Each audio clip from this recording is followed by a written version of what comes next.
it's like a actual connection, as like something that happened in the story, that's even doper. Yeah, I totally think it's possible. Great. All right, we're going to move on to the AOA, that's a triple play. New episodes, I couldn't wait.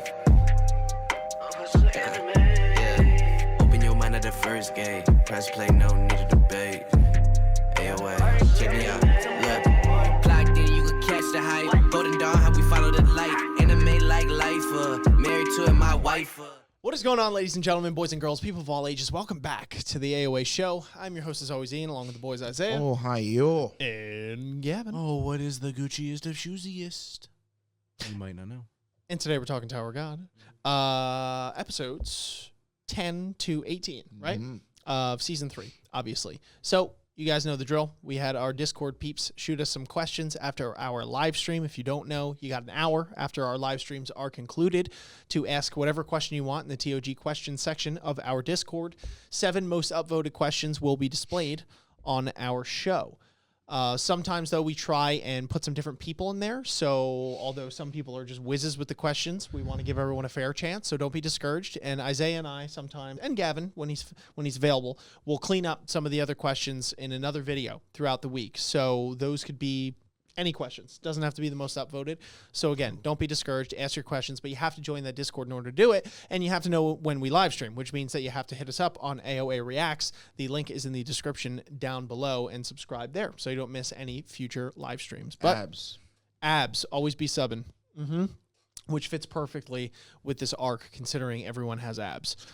Everyone. So, we're going to get into part 1 here. Gavin, hit us up with the first question. We got Riru. Thank you for the question. Khun's new power seems to be in the shape of a sweet fish. If you remember, Khun had a sweet fish that sacrificed itself to save him from a fire back in the Ladle show. Do you think there's a connection between the fire fish and the sweet fish from the Hell Train? If yes, what is it? So in your question, you state, if you remember, Khun had a sweet fish that sacrificed it, blah, blah, blah, dot, dot, dot, dot, dot. I'm going to play the Uno reverse because I don't remember that. I feel like an absolute terrible reader and a terrible person because, yeah, I don't remember. I'm really hoping one of you guys do to like maybe jumpstart a memory. Good, because he doesn't either. All right, I don't feel as bad. I'll put my phone back in my pocket now. Yeah, no, I felt really bad because I was like, I don't remember, but I passed it to Isaiah. I believe that she's referring to the sweet fish that Khun grabbed from the when he played the game with Rachel, and they were going after the fish, and he condensed it and he put it in his lighthouse, and it stayed in his lighthouse. And then at the moment of the Hell Train, when Rachel traps him in that room and the fire is coming and it's going to kill everybody, the sweet fish like protects Khun. So, but I remember the sweet fish thing, but I didn't remember that was how it died. So that's actually interesting. If this is symbolic then of like, in maybe like the fire takes the power of the Eon flame, takes the form of like something or someone that like gave up their life for you or whatever. Which is interesting that the fish is what would come to Khun's, is what would spawn from Khun, because I would think, well, okay, I was going to say I would think it's a person, but, like, to be fair, I guess nobody has really ever gave their life for Khun, which, again, makes sense, I guess, if you think, like, Khun's never really been in a situation, like, Khun being from the 10th grade families and just the life he's, like, people aren't, really jumping at the, the brim to give their life up for him. So this, or maybe it's even like something a little bit like weird, or not weirder, but like it's the fact that the fish had no ulterior motive for doing it. Like it was just out of the kindness of its heart or whatever. It was just, selflessly giving up its life for him. So that's interesting. I honestly just thought like SIU was just like, because we read the blog post and he said that he has an aesthetic for every character. I thought it was just like he pictures Khun with fish, like that aesthetic just kind of fits in his head. But if it's like a actual connection, that's like something that happened in the story, that's even doper. Yeah, I totally think it's possible. Great. All right, we're going to move on to the next question then. Isaiah is literally the only one to remember. Unless you had any comments, I didn't want to, just say anything. All right, cool. Thank you for the question, Riru. Riru had plenty of really good questions, and I believe there was a second question in this 7 that we added among like 5 that were really high votes. So, good job. Question number 2 comes to us from the Fire Potato. This one's interesting because it's a little bit more of a gag question, which we generally try and avoid, but it had a lot of upvotes, like almost one of the, like it had, I think the most save like one. So figured we just kind of take the question and just run with it here. Who's the biggest sweetheart of the tower and why is it Jordan? So I pose it this way. It doesn't have to be Jordan for you. Who's the biggest sweetheart of the tower for you? What are your thoughts on Jordan? I guess we could split it into those two things. Fire away. Okay, so far away. Biggest sweetheart, I would give that token to probably Guseng. I don't That's know. a fair one. Yeah, she's always a homie. Like Yeah. I never like she. It's a bad one, Gosang? but no, I'm just kidding. Gosang? Yeah. Oh, I thought you said Yeah. Gustang. I was like, Gavin. Yeah, it's Guseng. You know why? Because he just gets all What the are big you no. smoking? I don't know. Guseng just seems like she's just down to earth, like the real homie, always by Horiang's side, even like, when he's down under in that little coma. But I don't know. She just seems like a real G, and I feel like if it's not like me saying, I feel like it's one of the two because they're just like the rawest, like cutest, just most amazing character.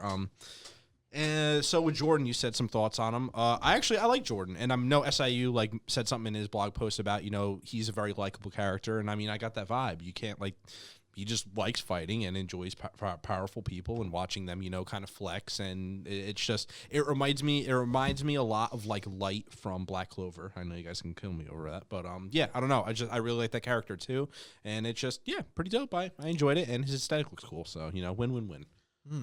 Biggest sweetheart. I think I would say Iwa. Okay, that's I a don't know good what one. it is. That 'Cause is a good something one. something about her character, like every time she is just like, you know what it is? It's because all her motivations, at least after meeting Bomb, are so honest and pure in the sense of like trying to win over this affection, but like not through like this like weird manipulative way. That every time she's like doing something, I'm like, oh, like you go. And she's just fucking cute, dude. I don't know.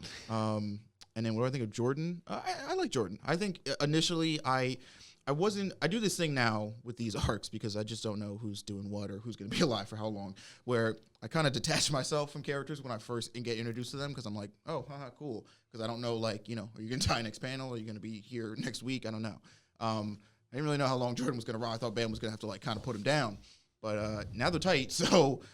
yeah, he's pretty cool. He's definitely like I've already made the reference, but like the Itadori to Aoi, like he seems like just this homie who just like wants to be chill with Bam and wants to, loves fighting for the sake of fighting. But like the good, honest fighting for the sake of fighting that I feel like the cage was built on, not like the weird political nonsense that it's turned into with Yama and all his brothers that are there and not there. Jordan's just like, let's just fight, just like whatever. Who cares? What happened? Yeah. It's just like there's no politics behind it. He's just chilling, bro. He's just a big green hot dog.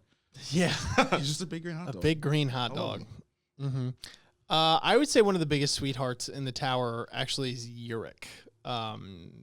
Yeah, I think he's very pure in heart, right? Like he does what he wants, and he hasn't been. He's a pedophile. I'm kidding. All right, take it away, guys. Yeah, you heard it here, folks. Ian thinks pedophiles are sweet enough. I saw an opening. I had to. You made an opening. There was no opening to be had. You just tore in. Kevin's like, when there isn't an opening, you make an opening. That's what you got to do. We live hard in these streets. I don't know what that means. That's why it's all the fun. It's far too late for me to offer a rebuttal. But yeah, Yurik's pretty dope. So I can see that. And then Jordan, Jordan's fine. I mean, he's like, he's nothing extraordinary. I'll be real. Like he's like pretty dope, But like, is he gonna be around after this arc? He might be. I don't know. I doubt it. Oh, really? You just have so much experience. I'll eat my words. I'll eat my words if he chills with the crew from here on out. I will eat I don't those think words. he's gonna run with the crew. That's what I meant. Die. Oh no! I didn't mean that. I meant like, where does he go like beyond this arc? He seems like one of those characters where it's like beta. Like, he has a little thing. Well, not even but like an Alphine maybe, something like that. Okay. Where they just kind of whatever. So I'm not like, I guess that's why I'm not getting like too attached, and like he's pretty straight up. If I was a cold heartless son of a bitch,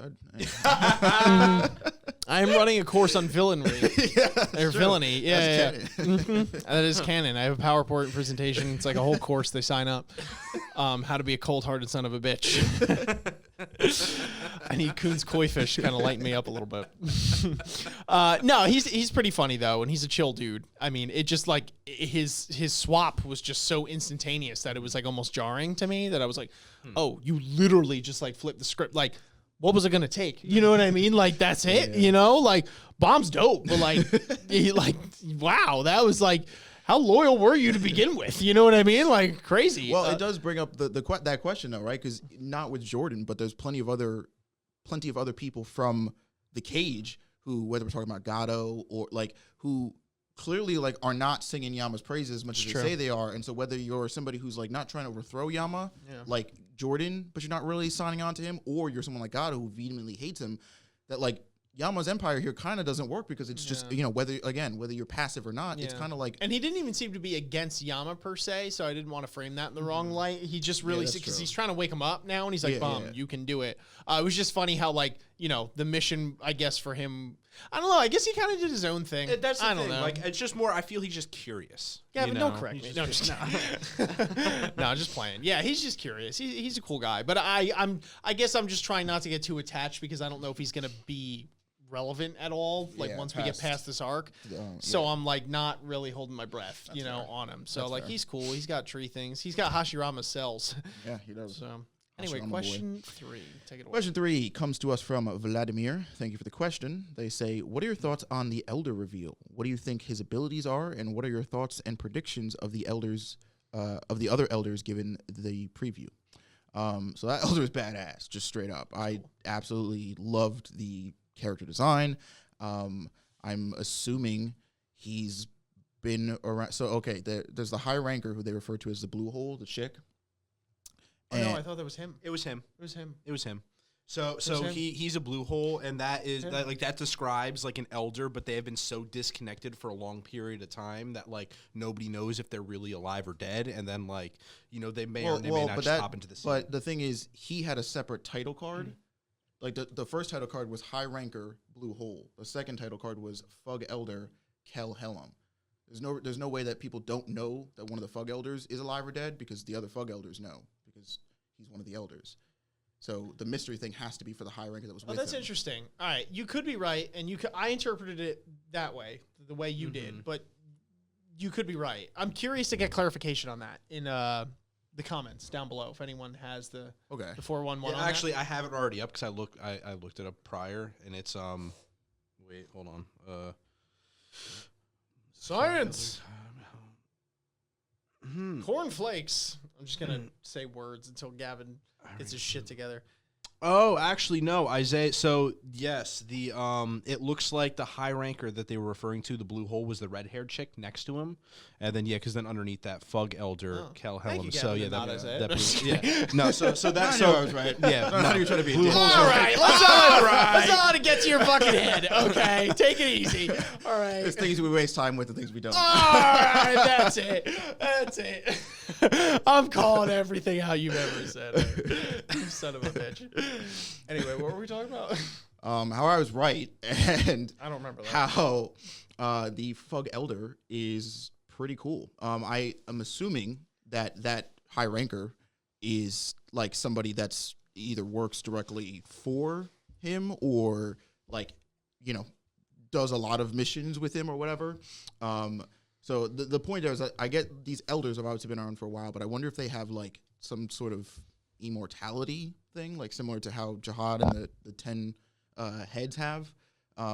Because now I'm curious as to like now that we've met one, and like granted he hasn't literally said anything yet, but I'm curious to like because FUG was started as a as sort of like a branch off to honor Arlene and V's mission.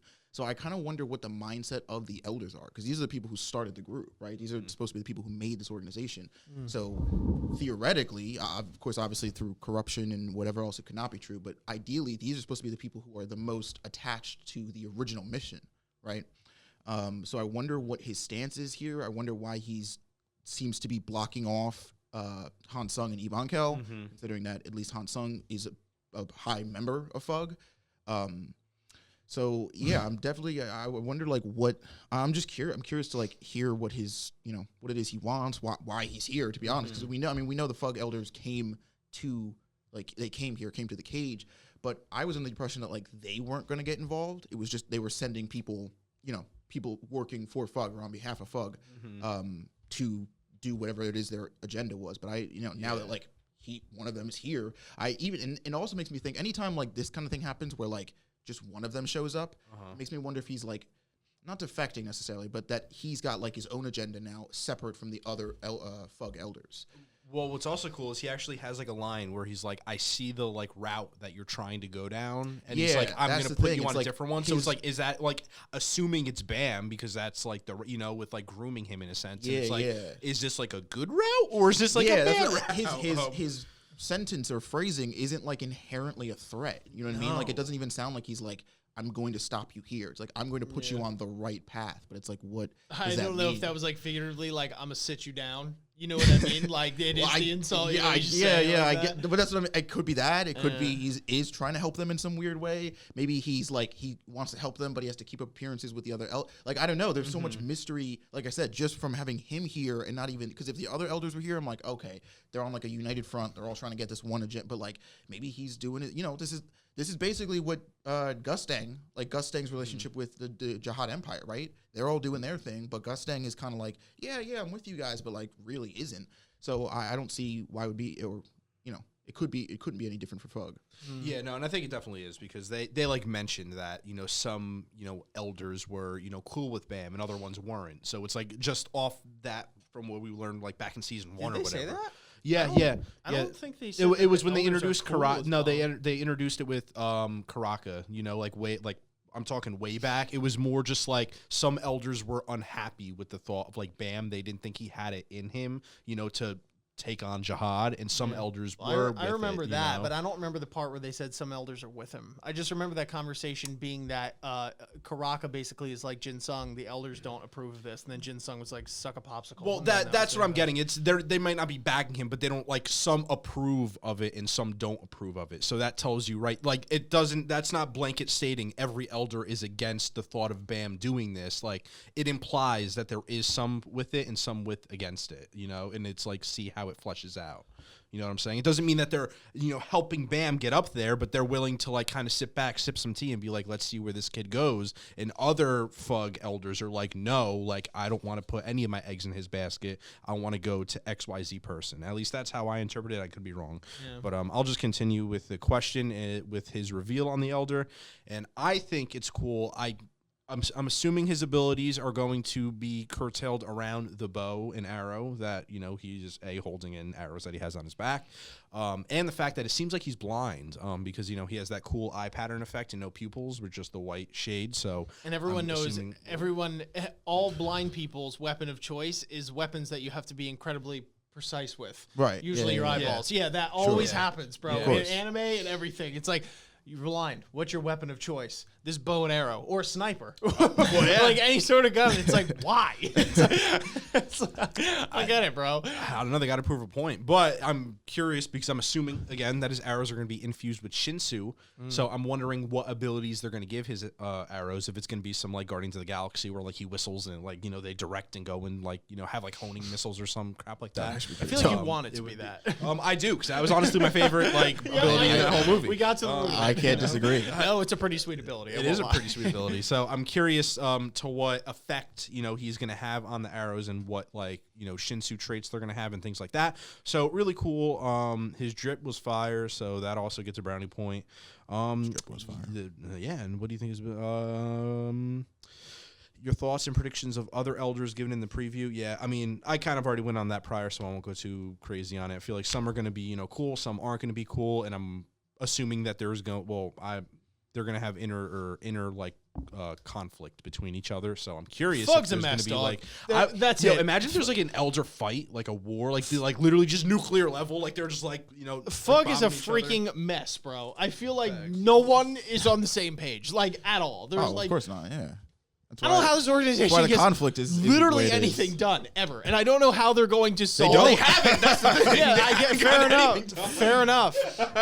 Fair enough. They're just too busy fucking fighting each other and everybody Literally. else under the sun. They're like, what's our goal? The hardest one in this tower. How are we going to do it? Who the fuck knows? Nobody knows what's going on at all. Elders don't agree. Karaka's doing his own thing. Yama just quit. He just straight up. He's like, I'm going to do my dog thing. I don't even know. I even kind of wonder if the elders are like actually that strong. Like, I'm sure they're not weak, but like, I wonder. I can already see it now. You guys are seriously underestimating the elders. Yeah, I don't agree with that one. Well, first off, if that's your comment, comes with some dumb shit again. if that's your comment, relax, sit down, and you two sit down. I'm already sitting. Because like stand up. Because like my thing here is that I'm thinking, I'm like, man, FUG is such a mess, and like there's so many people in this organization or who say they're with the organization running around doing X, Y, and Z, and I'm like, if these elders were like high ranker or above status, like why are they not actually just like putting caps on any part of FUG that they don't agree with? And I'm like, okay, either A, they can't, like there's some of them that just sort of like are out of their reach, or B, like that's not like they're not here. Like them being the elders of FUG is just like a figurehead thing in a way, and they're not actually like the people who run FUG are the ones that like your Jin Sung Ha's and your like the people who are moving these slayers and like trying to figure out who is best to be in what position. They're the ones that run FUG, and these elders are, like I said, they might be, you know, from the original creation of the organization, but FUG is what it is now is definitely not what it was whenever it started. So I wonder if these elders are like maybe that's why that high ranker chick is with him as a guard, as a bodyguard, because maybe like it's not like combat is like he can fight. I mean, I'm sure that's why he has the bow, but like maybe combat's not like that's not his thing. You know what I mean?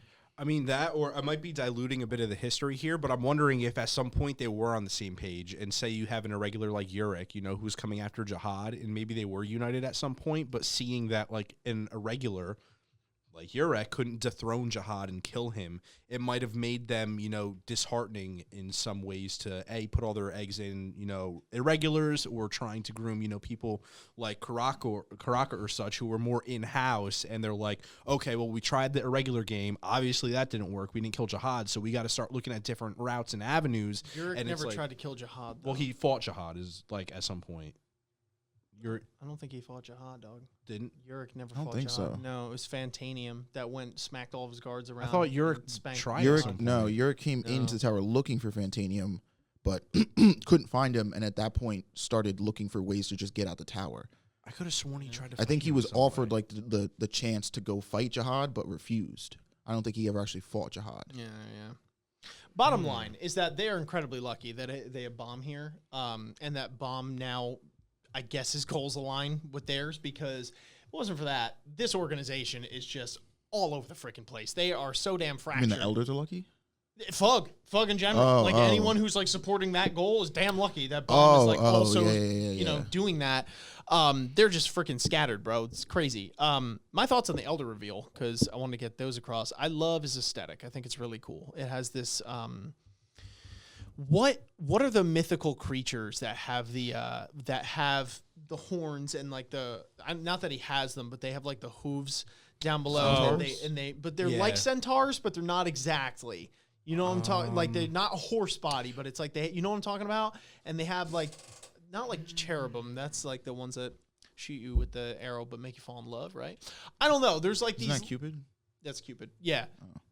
There's like no, you're dead. You're dead right. Are you thinking like from Berserk? What's his name? Like Zod-esque almost, or a little less? That's like a Minotaur. So almost there. Not Minotaur. It's like in between that. So it's like they have like a human torso, and then but they have like the little horns, and then but they'll have like these like hooved legs, like in feet, but it's not like a full-on horse. You know what I mean? Below it, it's like human-esque. I thought that was a Minotaur. Yeah. No, that would be like the full bull. That'd be the bull's head.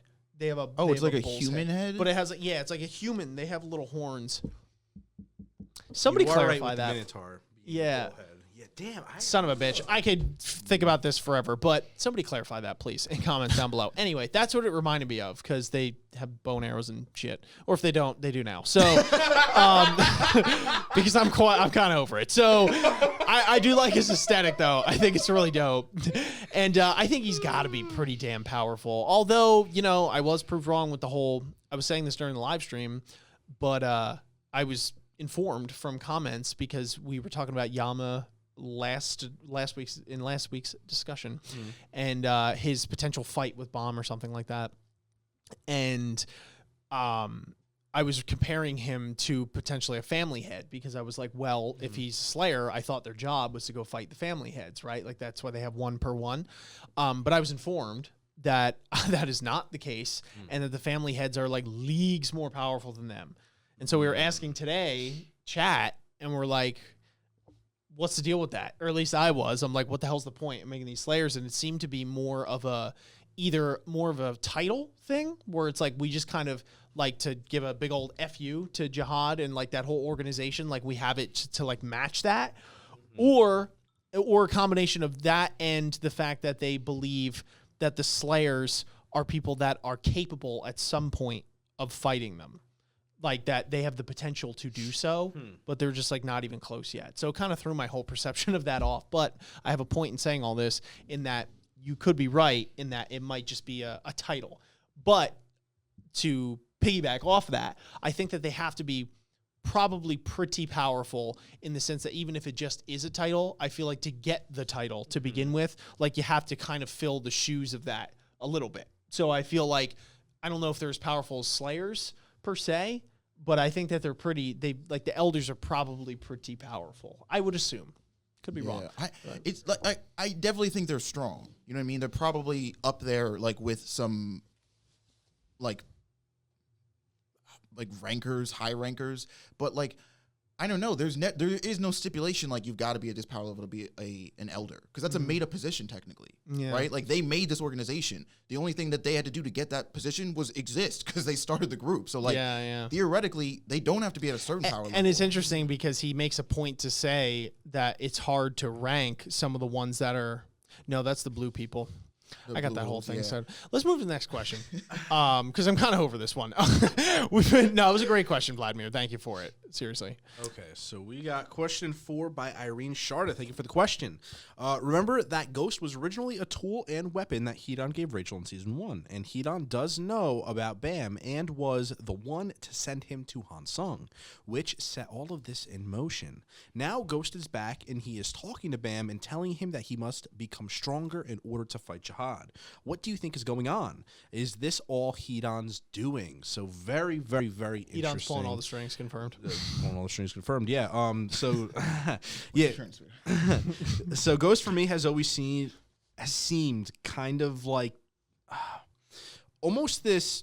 I mentioned it back, I think, in the last discussion, where he's almost a vessel in a sense, where I feel like he could be this like powerful being that is like being used from some other like maybe higher up in FUG in a sense, and I could be completely off with it, but it's just like it seems uncanny with just like him disappearing, him coming in, his very limited speech, and when it does come in, it seems like it's almost scratchy in a sense, and he's kind of like portrayed as a demon. Like it makes me wonder if he's like an amalgamation of like some really strong like higher up in FUG that is like kind of inserting this person, or like a creation of his into these like scenarios, and is like limited to like speech and things like that, and even like some movements and motions. So I don't know, that's kind of like the headcanon I'm going with Ghost, that he might not be like his own entity in a sense. He's almost being like manipulated or like brainwashed or like used in some way by someone of FUG. So I'm curious to see his future appearances that I'm assuming he's going to get in the story.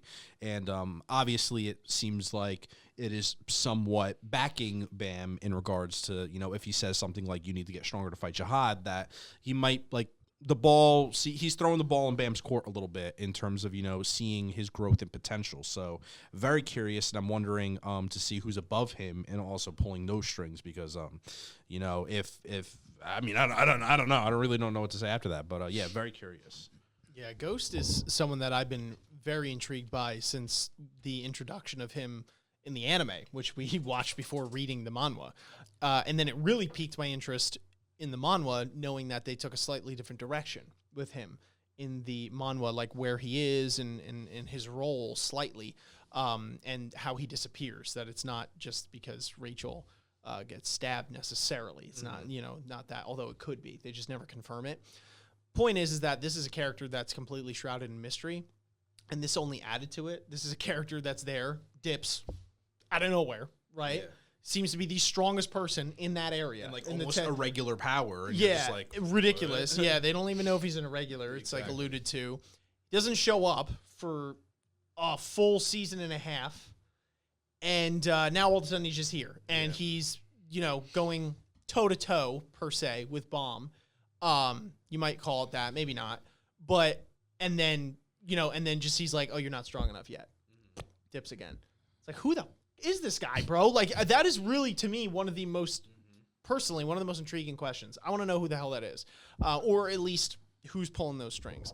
I do think Hedon has something to do with a lot of what's going on. Oh, yeah. And I'm wondering if the anime, not to bring this whole conversation in again about like, oh, anime did this, anime did that, but just throwing stuff at the wall here. I'm actually wondering if the anime just took it into their own hands in terms of like what Hedon was asking Rachel to do, and then like the whole setting up Ghost like as being her fall and stuff like that, or if they were not accidentally, but almost kind of giving more information than needed, than the manhwa, where it's like something like that will actually be relevant later. In the sense where it's like, because we never know what he tells Rachel to do with Bomb, and we never know Ghost's true intention. All we know is that he sends him, but they shed more light on that in the anime, and I don't know if that's just trumped up and like just for the anime's sake, or if that's actually something that's spilling later into the manhwa, like knowing where they are, and it's caught up and all that kind of stuff. But I digress. Point is, very interesting character. Now that we see that there is an actual humanoid eye under that added to it as well, and the fact that the dude finally talked, right?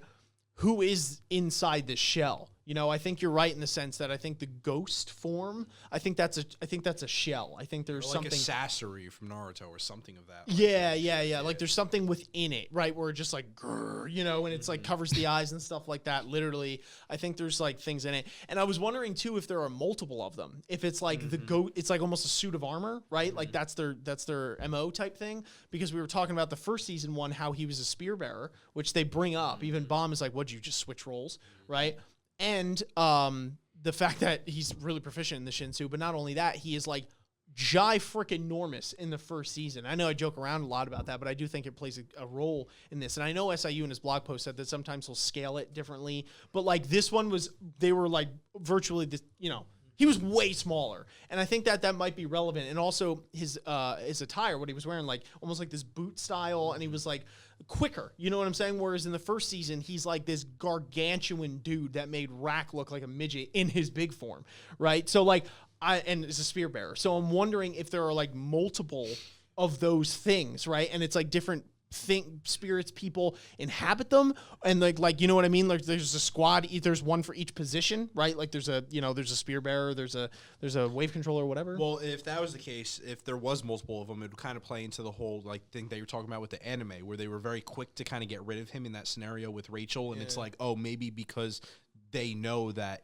presence of this character is expendable because there's more. So like in this scenario, it could be like, boom, he's gone, like sacrificed himself, like to bring Rachel back or whatever. Sure. When in reality, there's like 8 bajillion of them, or say 5, and it's like, oh yeah, we can get rid of this one in this, like just to make him disappear and look cool. Yeah. But we know that there's others that come back later. So like that could be like a possibility with what you're talking about. But just the wheels are turning with this one. Now, I just at this point I don't know, and I don't know what's inside of this ghost shell, whether it's a shell or it's not. Maybe that is the one and only ghost, and it could use Shinsu to change its form on a dime. Like this is my wave controller form, this is my spear bearer form, etc. I don't know. What do you think? I think that Ghost is a demon, is a mix of a demon and a human, and I think it's I think FUG has been experimenting and basically trying to create an artificial slayer, because I think with the time span that they had to wait until Bam came, they didn't think that they would get another regular ever. Yeah, so they were like, all right, fuck it. We have we can't wait. We can't sit here and just hope that an irregular of all people will just roll up in the tower. That's a good point. We have these demons here. Let's make our own. We get the thorn. We get enough materials. We get just the right XYZ chemicals, whatever together. Maybe they get the workshops involved, and we'll make our own Slayer. We'll make somebody capable of fighting these people. And I think Ghost is actually like the wrong, like something went wrong, like he's the incorrect incarnation of what they were achieving. But he works well enough in that they can replicate that. And whether that's just as foot soldiers, whether that's as like these, they just use it to, they send them in when they need something done, no if, ands, or buts. Because I do think that there's clones of him. I do think there's multiples of him as to why there was the season one and this one. Yeah. But yeah, and I think that it also, I do kind of want to also say that I think this confirms that Hedon is working with FUG. Okay. Because I think Hedon specifically is the one who's in charge of these ghost like clones, this operation.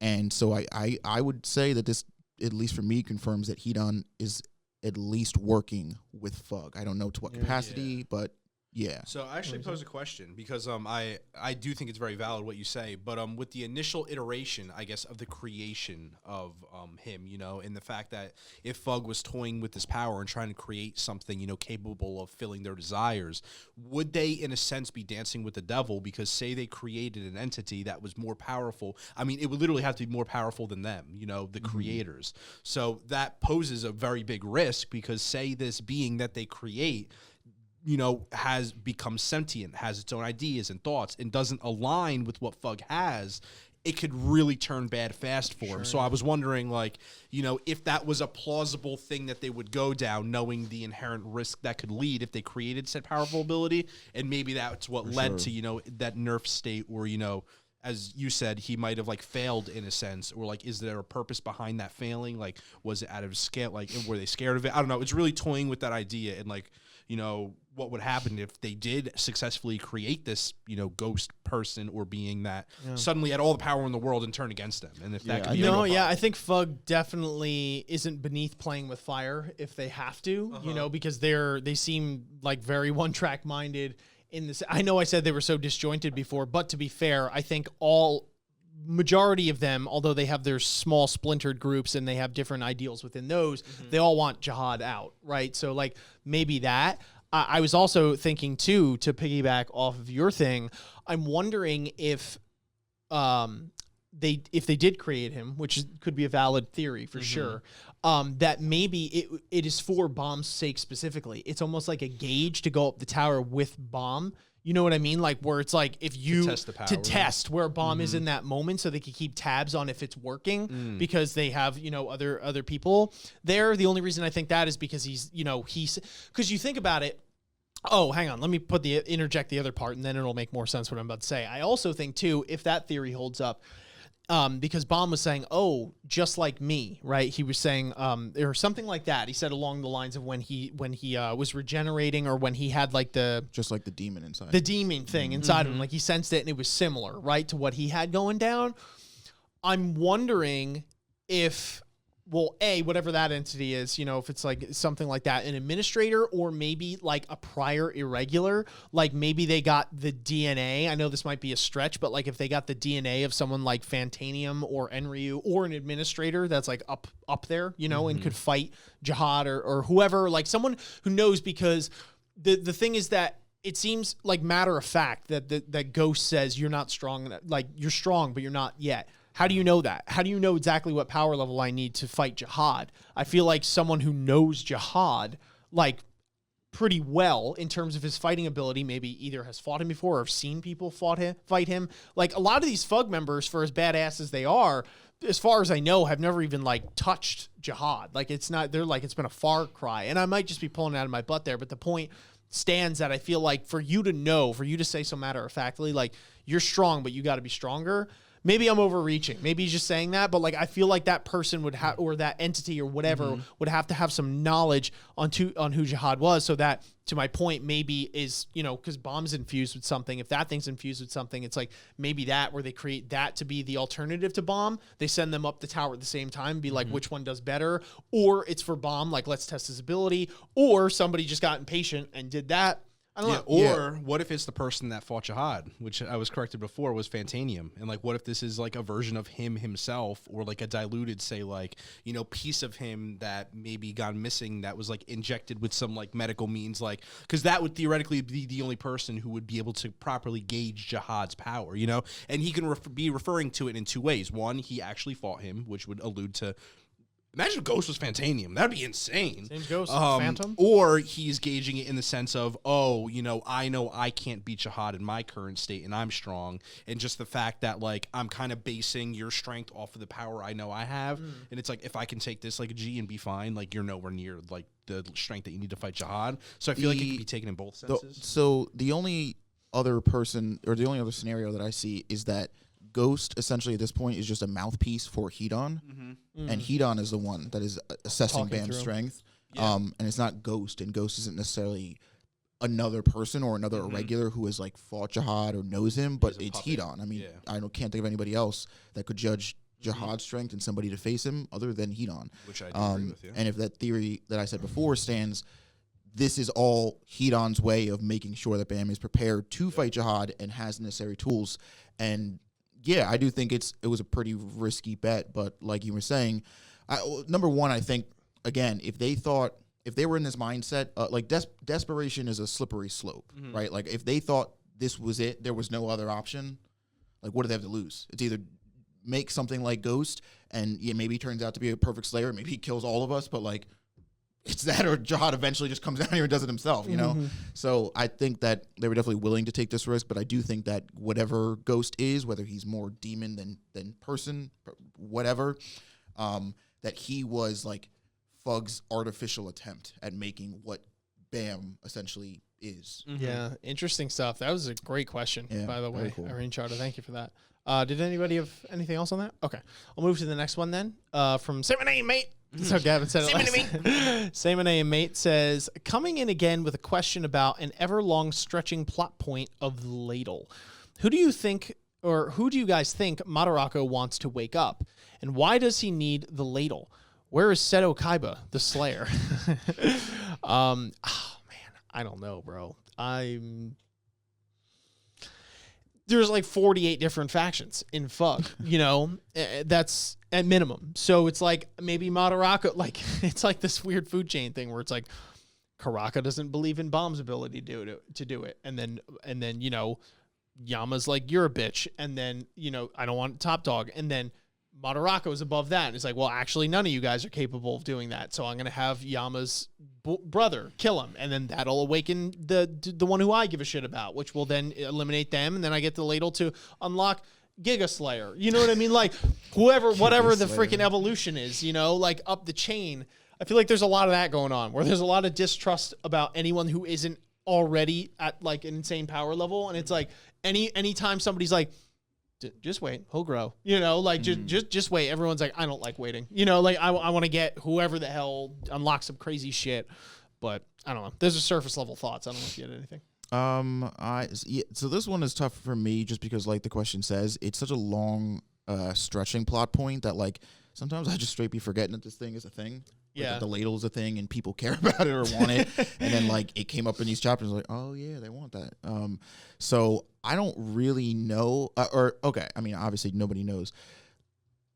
All right, obviously Madarako does not really fuck with Karaka or Bam, any of that stuff. I think he's going to wake up somebody who will eventually be a new Slayer that we get introduced to in the story. Like that there's another Slayer who he might personally believe is better than all these other mofos that we've met so far.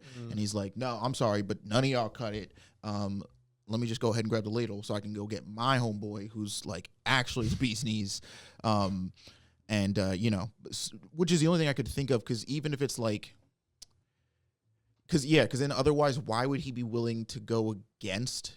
It's the only thing in my mind that would put him against the other Slayers, right? The other people in FUG, is that what Madarako's doing doesn't seem like he's like, no, you guys come work with me, just listen to my plan. He's like, no, you guys aren't cut out for that. Like, you're not going to be able to do what needs to get done. But like this guy will. And so that's why, that's at least how it feels. That's why he seems to be sticking his neck out so much and getting this ladle to wake this person up. I think this person is, maybe similar to White, like another Slayer who was either sealed away, put to sleep, had his soul stealing. I don't know. There's possibilities are kind of endless with this story. A lot of those. Yeah. Get it together. That's what I think. Where is Seto Kaiba the Slayer? That's who it is. It's Seto Kaiba the Slayer. That's the Slayer he's trying to awaken. I can see that. Deadass. Mm-hmm. Yeah. Screw the rules. I have money. Yeah. He's just going to go to Jihad and just be like... Motherfucker's like, I like the way he thinks. Jihad's like, this move. And Seto Kaiba's like, that doesn't work. Why? He's like, because I'm fucking rich. Yeah. And he's like, I just basically made the rules. I just bought this whole floor. I bought the tower. I already talked to the administrator. All your contracts are reversed. Edon's like, I got the receipt. Checks out. It's there. Sorry. I got the Carfax. That seems about right. Yeah, I'm feeling it. Any thoughts, Gavin? Honestly, no. I got nothing. I got nothing to add compared to what you No, guys that's did, fair enough. Yeah. Anyway, you have the next question. Yes, next question comes to us again from Riru. She says, it seems that a lot of characters from season 2 are being brought back and revealed revealed to have been canine people who were kicked out of the cage and hunted down.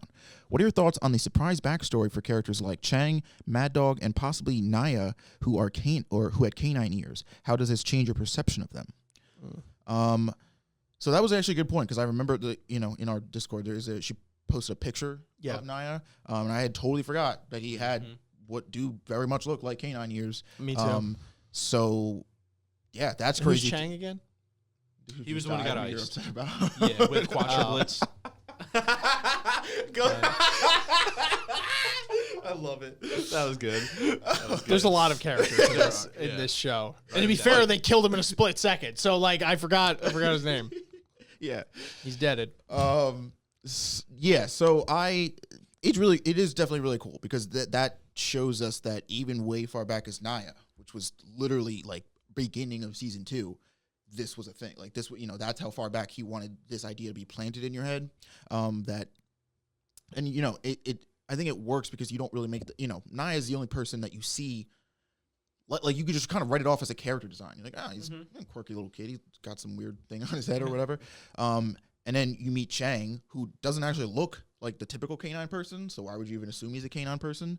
And then Mad Dog, who, at least I was under the impression that it was more of like a metaphor, that they weren't referring to him as like a literal canine person or a dog, but that Mad Dog was like, oh, he's a crazy human, but he's a human. So I think it works. It's definitely really cool, because now, sort of it's got this very Attack on Titan thing with like repeated layers where you can go back now and be like, oh shit, this was here, which I really like that in stories. So this is definitely cool. It doesn't really change my perception of people like Chang and Naya, because I kind of feel like they were and have always just been doing their own thing. Like I feel like they're actually both pretty, especially Naya.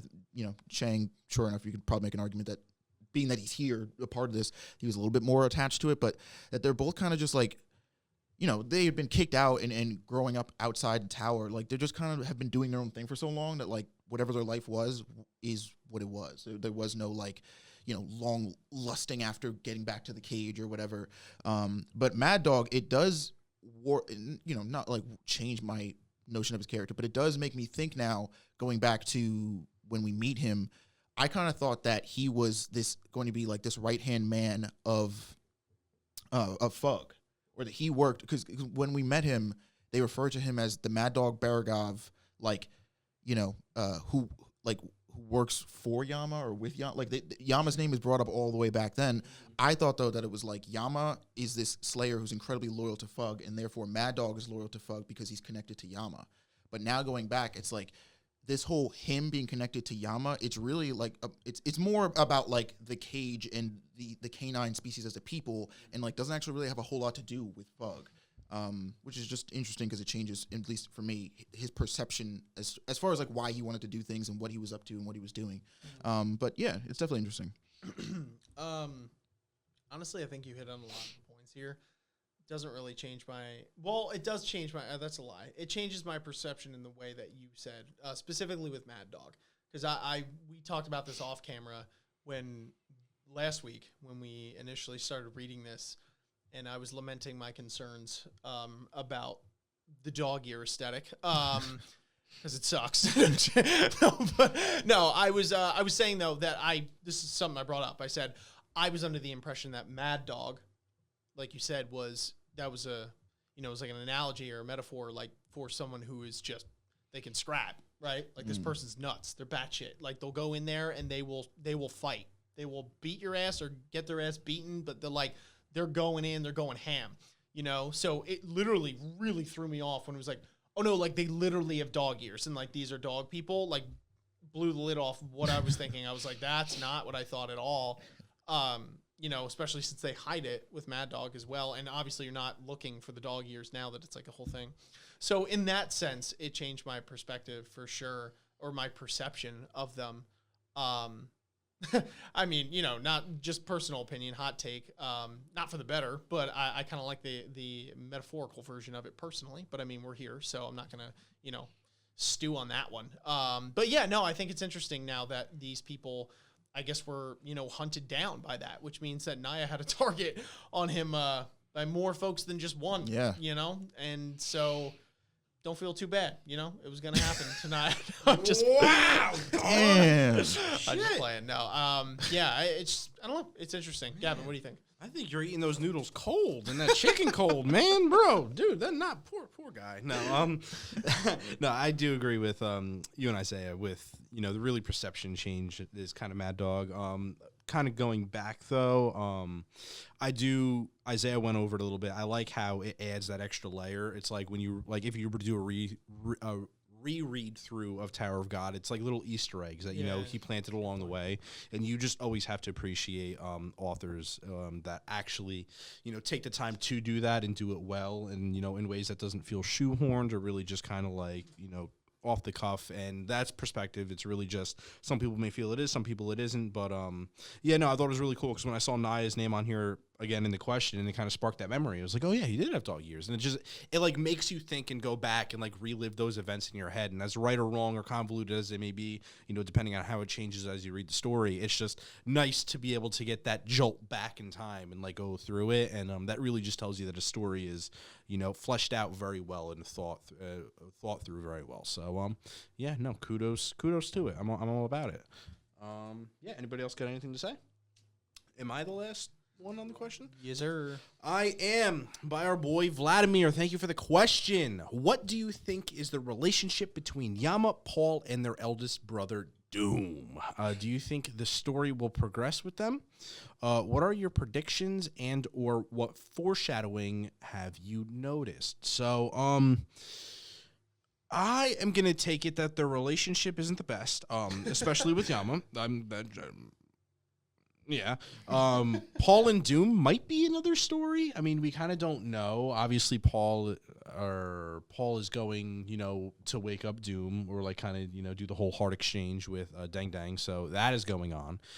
So I'm assuming that if Paul's going out of his way, to kind of, help his brother out and, kind of give him his heart back, that they might have a somewhat similar relationship, or even if they don't, he might just like feel bad for the scenario that's happening, or I don't know. They're kind of the only question marks for me is like Paul and Doom's relationship. And I'd imagine just off of the events that we know that Yama has done to his brothers that he doesn't have a very good relationship with them just based off of what has happened to the cage. So progression with the story with them. If the story is going to progress with them, it's going to have to be short, at least one or two of them. As in Yama bites the dust, Paul bites the dust, or Doom bites the dust, or two out of the three, bite it.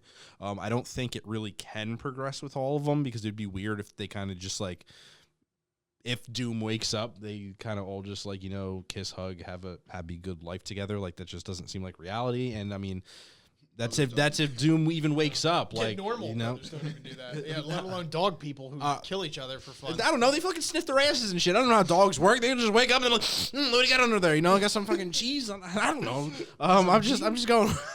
But that was a greeting. They go up to each other like, yo, what's up?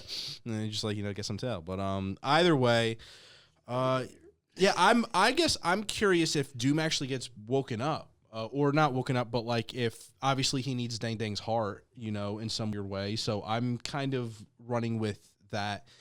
if they plan on keeping Dang Dang alive, then it seems like Doom isn't going to come back. And if, they're going to try, like, if Paul and Yama are going to have, like, a little headbutt thing, little thingy thing, and that's kind of like, wake 'em up. If they come to some sort of resolution there with their relationship, which I still feel like is impossible, like, if that is the only ways I could see going down. So that kind of goes into my foreshadowing.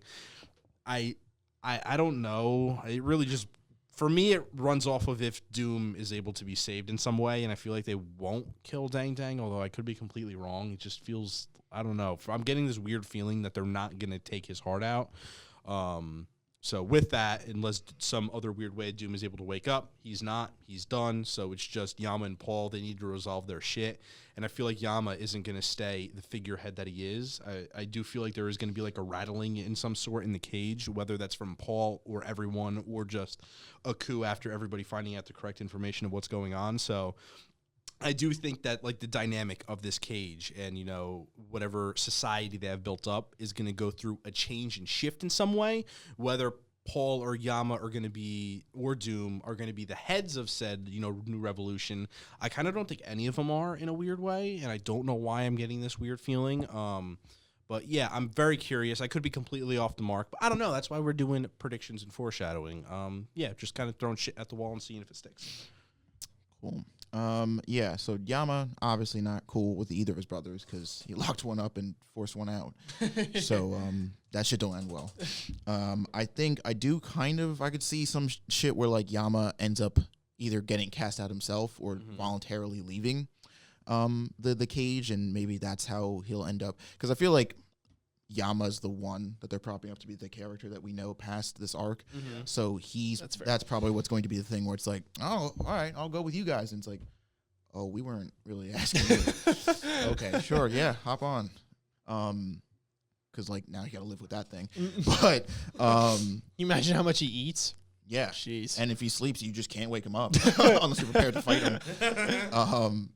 But I least likely theory, I do actually think there could be a thing where Doom gets the heart, but then gives it back to Dang Dang. Because I think Dang Dang he doesn't have to live, but I think thematically where the story is trying to go is that he lives, because it's, this whole thing of like, oh, you can't fight fate, you're destined to be this heart. And it's like, oh no, well, like Bomb is supposed to be this savior figure that's supposed to be able to change people's fates, including Dang Dang's. Exactly. So in that lieu, I think we either go one of two routes. One where Doom gets revived and gets the heart, but through some means or others gives the heart back and gives up his life for Dang Dang, or Doom never gets the heart to begin with.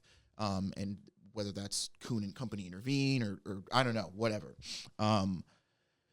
But just because we could go, I guess, the route of like, no, like Dang Dang's just out, but it's like, kind of like, kind of spits on everything we were trying to do here. It just don't feel good. So yeah, I personally think it's going to be one of those two as far as the ending of that resolution. So that being said, I think the only proper resolution is that, like, I would say Paul takes over, but like, who the fuck wants Paul to take over? No one wants Paul to be 100% here. So we're just going to give it to like Hands-On or whoever the fuck's alive. I don't know. Like, let one of them run shit. Gatto. No, he's a piece of shit. That's the thing. He's a piece of shit. But like, who else would like fall in line? Because if it's a society based on power, Jordan. I don't hate that. I don't either. You don't have to spin it to make sense to me, but I don't hate that. And I mean, technically, I wasn't gonna spin it. And I know. Technically, Paul is icing everyone in their army, and Jordan is the only one alive at this moment, other than whoever Khun just Uno reversed back to life. So, like, yeah, true. And that's the thing where it's like, yeah, her, she's leading. She can, yeah. Declaration decided. That too. Yeah, teamwork makes the dream work. Facts. All right. Stole Lee's thunder. Yeah. No, they don't like each other. So as far as the relationship's concerned, obviously, fighting a little bit. I want Doom to be revived, and I want them to fight. Like I want the brothers to fight in some way, shape, or form. Because it's like, dude, they're propping these dudes up as like these are like the three baddest mofos you've met on the West Side. You know what I mean? And we're like if Yama just pulls some shit where he's asleep and Bomb slaps him awake, and then he's like, oh, they're here, and then like he just like leaves or some shit, I'm gonna be fucking furious. Like they're propping Doom up to be Doom. His name's fucking Doom. His name's Doom. Oh, there's gonna be a fight for sure. But it's weird. Yeah, but I want it to be with Doom, which means that Dang Dang's gonna have to bite it. Or they could fight and then he gives the heart back. No, but it almost feels like a losing battle because it's like, all right, Doom wakes up, which you'd hope he wakes up and fights, and then Dang Dang dies. Okay, and then that's anticlimactic. And then you get the Uno reverse. Suddenly, everybody's a heart transplant doctor, and you just keep on, just We've done it giving before. hearts. Yeah. I know, but it's kind of it's kind of a cop out. I hate it. Exactly, I but hate that's it. what I'm saying. Yeah. It's like lose in every way because you hate that. You hate if Doom doesn't get resurrected because you want to see dope ass fights, and you hate it if Dang Dang dies and actually dies because it's Dang Dang and it goes against the whole plot. So it's like I feel like it's almost we're in a corner where every route that we look almost seems like a failure unless SIU pulls something out. I do where love it's like the shonen like staple where it's like everybody can just transplant body parts out of moment's notice All the time. and like Yeah, it's successful 100%. Yeah, Naruto's huge with it where it's like everybody's an eye transplant doctor. That's not how an eye works. Yeah, and like they're like Dende, we're just gonna give him your heart. And it's like, oh, you certified to take that heart out of that boy and put it in that dead person? Like that's not how that works. But okay. And he literally said the words like, "I'm just gonna slice out your heart now," or something like that. He's like, "Let me just like take your heart." Yeah, it's like, that's not how it works. guys. Like, unless Doom gets the heart from Dang Dang, and then Khun's fire abilities like go into overdrive, and you I can could like see that maybe. literally like revive Dang Dang. I don't know how. And again, we're gonna have to spin it to make sense. But we're close. still a boner killed. I don't know. Yeah, I don't know. I just feel like that's the best way to get as much of the cake and eat it as possible because it's like you still get Dang Dang at the end of it. He doesn't die. You still get Doom, and he doesn't have to like do some like, oh, I'm giving my heart back to you and like give up his life. He gets to just exist and be Doom, and you'll get a dope ass fight with him because he'll be there. But like it, and then because I feel like. Yeah, I don't know. It's just the best. Weird. Yeah. It's like you're getting the cake, eating it, and then puking it back up just to make it work again, like to get a second slice. Well, I that's don't my know. issue, right? I feel, for me personally, I feel like there has to be a route and it has to be stuck with, right? Yeah. And it's just, I'm just voicing my opinion that I'd rather be the Doom gets revived route so I can see a dope fight. But like, I think it's, you either revive Doom and actually like axe Dang Dang, like actually axe him, and that's anticlimactic in that sense, but I can see it spun in the sense that it's a tragic ending, right? Where it's like, yeah, that would be what we, you know what I mean? That would What be you'd great. expect, or- That would be what you expected, Yeah. that it's like he gets to get out of this, but like, this is a cruel world. You understand we're in the tower. And it's like that much more tragic that he's now developed feelings for life and all that kind of stuff.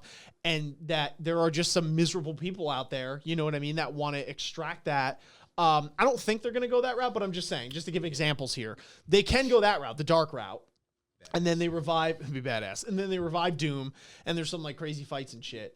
Or they could, they could save him and not revive Doom. But I actually, which is interesting, I think I'm most upset with the route where they have their cake and eat it too. Like I'm most upset with the route where they give him the heart, they fight, and then he gets his heart back. Oh, like whether 100%. it's through Doom or they do some like reverse cockamamie bullshit where they like fish him to death, you know what I mean? And then like he's alive. Like I hate that shit because I'm not gonna lie, that's takes one the of stakes out of it. yeah, I'm not gonna lie, that has been one of my gripes with Tower of God as a series. Just in general, I feel like there's a lot of that. There's a lot of getting your cake and eating it too in this series. And while it's like, yeah, and it's like a feel good moment there because it's like obviously you like the characters and stuff like that. There are, and don't get me wrong, there are moments when it's not that, but I feel like they're very few and far between. And that's something for me that really, keeps me utterly engaged to the fullest extent, where it's like there are actual real world, there are like incredible real world consequences, and there are evil pieces of shit out there that will do that. And like you have to be willing to accept the fact that like you can't save everyone. It can't always be the best case scenario type thing. So that's just me going on a bit of a rant here, but I don't know. Bottom line is, that aside, I would like to see what this Doom guy is all about, because clearly Yama, who seems to be propped up as like head honcho here, apparently had to get his squad to help beat him the first time around, they said. And I don't know if that's just because he wanted to guarantee that he'd get the win and wasn't taking any chances. Like maybe it was a toe-to-toe thing, or maybe because Yama was younger at that point because he's the middle brother from what we know. He just wasn't up to snuff at that point, and then now he is, so it would be a fight. And I'm also curious to know if Doom, because they seem to be extracting power from him, if he's literally becoming smaller and weaker because they've extracted power from him. Because remember, Yama was like, I haven't given my power out, or they said Yama didn't give his out, and he used to be like bigger because they refer to him as this like snarling beast, right? Like this thing. But I guess that's just the myth, right? It's like the Wizard of Oz. Like you pull back the curtain, it's really a guy behind the machine that's like pulling all this shit. So like maybe that's the deal. He's got some other thing going on in general. I don't know. I just want to voice one more thing that I really wish. I don't know how you guys feel about this, but I really. Obviously, this route is completely out of the water, right? Because everyone's kind of revealed their cards.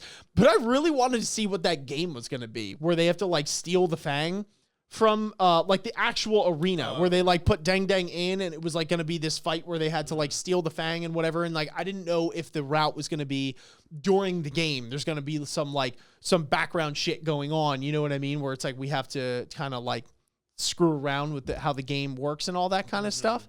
I don't know. I thought that would have been a cool concept to see that game, but that's just a small thing. I think all cards are revealed now. You know what I mean? I just feel like we go that route a lot, where it's like, here's the game. It's going to happen. And everyone's like, why are we playing this game? We're all gods, you know? And then it just like explosions and like shit happens. And it's like, we kind of lost a little bit of that, but somebody ended on a positive note. I like Khun's new ability. Yes, I do. The koi fish is really dope. That is a cool ability. Gavin, say something. Hi, Mom. Anyway, She doesn't watch these videos, but it's for the public account. And if she does watch them, you don't watch them because I'm going to get arrested. Please call the cops. But if she made it till the end of this video, we could have a question for the comment of the day. What? We got to read the comment of the day first. It doesn't matter. We don't need to do it in any order. We're already here, you know? It's like we're already here because I put us here. Yeah. What are the names of the bros? The three. All right, we're not doing threes. Every glass. We're done, Ian. All right, no more threes. Gavin's like superstitious over here that like Beetlejuice is gonna come down and just like smite us all. They're just like, it's so much effort. Like, how's that a lot of effort? It's literally name the three top dogs, like the Yama and Bros. Yeah, the three top dogs, like Well, I didn't want to say it. I didn't want to give away the answer. I'm playing with you.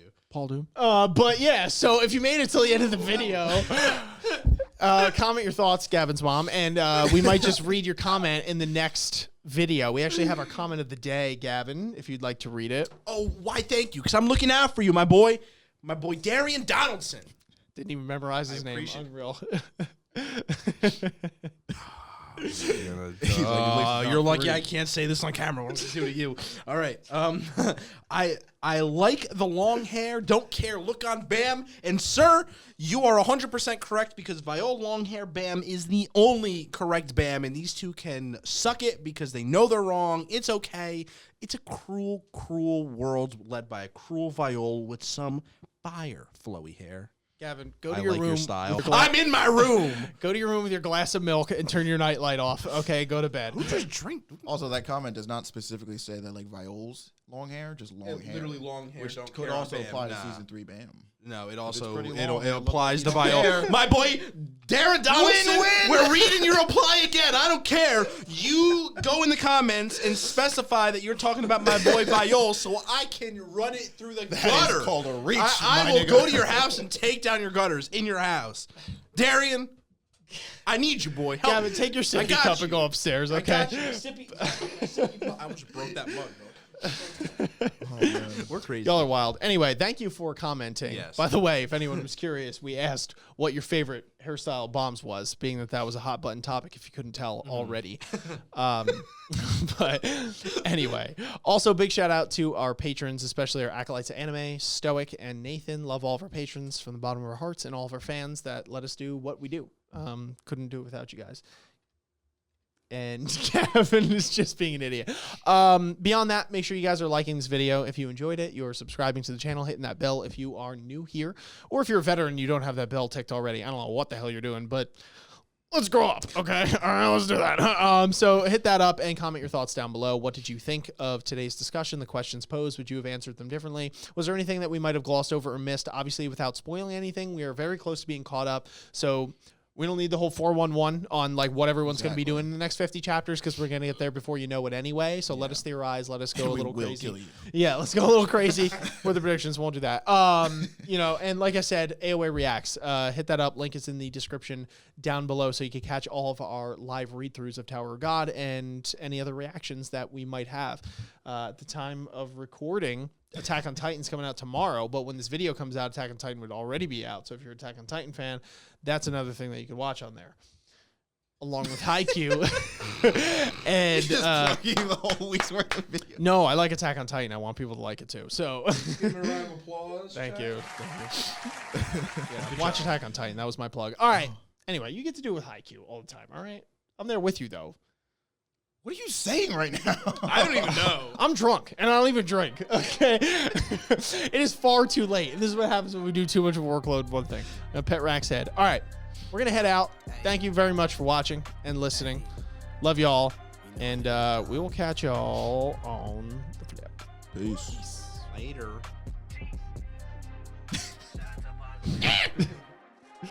Ninjas are samurais, blaze of the kunais. Find me in the leaf of the cloud, screaming out Bankai. We just some ghouls though, who like seeing parts fly. They like what you saying, Goma got more through the storylines. I tested your neck from the start, my hunters gon' come for your heart. I promise you'll land in my boulevard, left them in one piece, no.